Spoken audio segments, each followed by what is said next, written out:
everyone, how are you today? We are going to put a bow on Steelers-Bengals, and I want to introduce you to the Cardinals in this podcast. So, starting off, I just have some random notes, things I've noticed, from that game. Not Warren's best day. Semi-rough outing, I would say. Harris was the hot hand. He was the better player on Sunday. I have zero worries about that whatsoever. But just want to address it, if he doesn't play as well as we're accustomed to, I want to mention it, I thought this was Darnell Washington's best day in the NFL. He's getting a little more usage in the pass game. He's a force as a run blocker. He's playing a lot. I thought he's really coming on well. The whole rookie class is super impressive, but he gets kind of overlooked a little bit. People talk about Porter and, the other guys more. Washington's having a good year and a really good game. Slightly, we're seeing more Austin over Robinson. Are they trying to phase out Robinson with more 12 and 13 personnel? Please check out my article this week. It goes into detail about the tight end usage. Should be out by the time you hear this. Yes, he's a good blocker, but I'm getting the feeling with Freiermuth back with a little slight uptick in Austin snaps that they have realized that Robinson is really just a blocking wide receiver, and how much value does that really have? I don't think much. Another extremely solid day from a Landon Roberts and the interior D-line. And obviously, goal number one was stopping the run. Since he hardly even ran the ball at all, I don't understand that in a close game. I know that they wouldn't have had, were not having success because of these guys, but the interior D-line and Roberts playing really, really well. Trenton Thompson, I am in on this guy. And what I mean by that is I think I'm comfortable with him being the third safety, like next year when the season opens. Move on from probably KZ, definitely Neal, Minka, maybe a third-round pick or a free agent, and Thompson as your third guy. And if he has to play half the snaps, I think I'm fine with that. I think he's a keeper. I don't think he's just a minor league call-up, that you send back type of guy. I think he's somebody that should be on this roster until further notice, including next year. Highsmith as a pass rusher in this game was even better than I had initially thought. Sometimes the numbers aren't always there, but he was winning consistently one-on-one. He had a really good game. As you know, I've been hard on Allen Robinson. Maybe one of my new guys to target that the opponent is happy when he's on the field is Shannon Sullivan. He just doesn't bring enough to the table. I thought he had another bad day. I think the slot situation needs addressed at some point, and we'll talk about it here in a minute.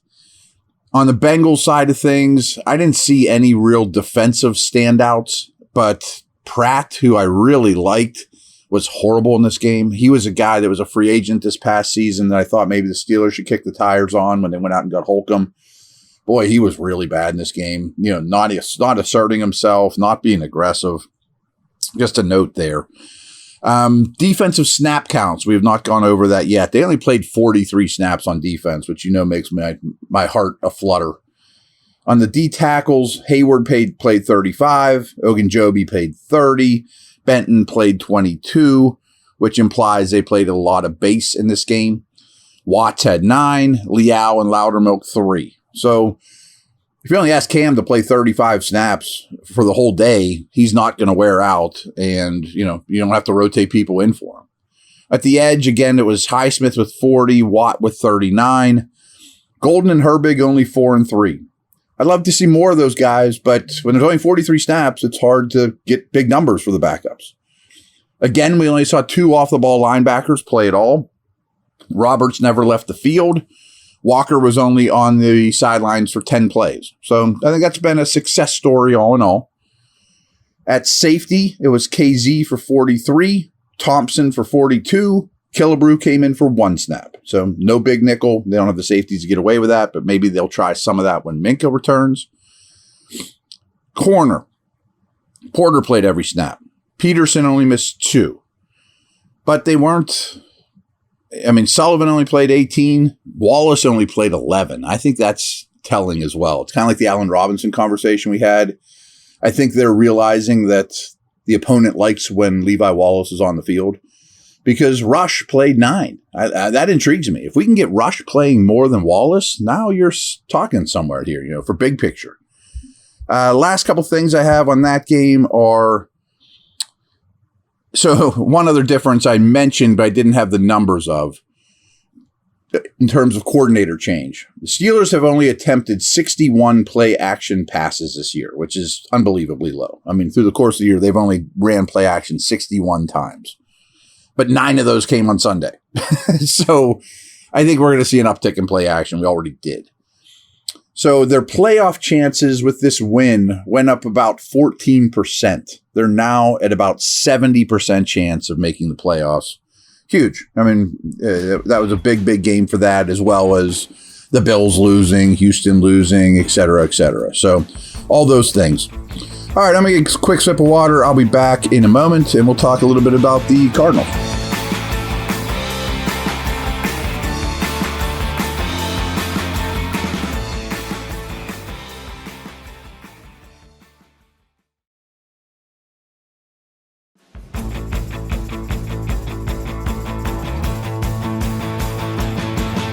All right, here are your Arizona Cardinals. They are certainly amongst the worst teams in the league. I do think the offense, especially with Murray back, has talent and is dangerous. I think the defense just really doesn't have any good players, to be very honest with you. They're 0-6 on the road this year. They've lost those games by a combined 80 points. The Steelers have a point differential of -23 now. It's going up. They are 4-2 at home. Pittsburgh has won 3 of their last 4 and 5 of their last 7.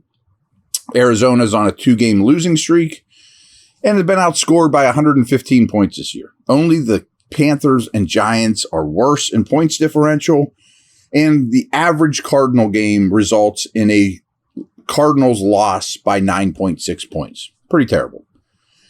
Cardinals opponents have scored 16 more touchdowns than Arizona, and the Cardinals on average allow 42.6 more passing yards than they produce.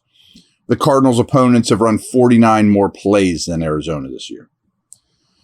The Steelers outrushed Cincinnati 153-25 and had 199 more yards. But in weeks 1 through 11, they were outgained by 875 yards. So maybe they just turn around. Pittsburgh and San Francisco are tops the NFL, plus 11 turnover differential. Arizona's at -1.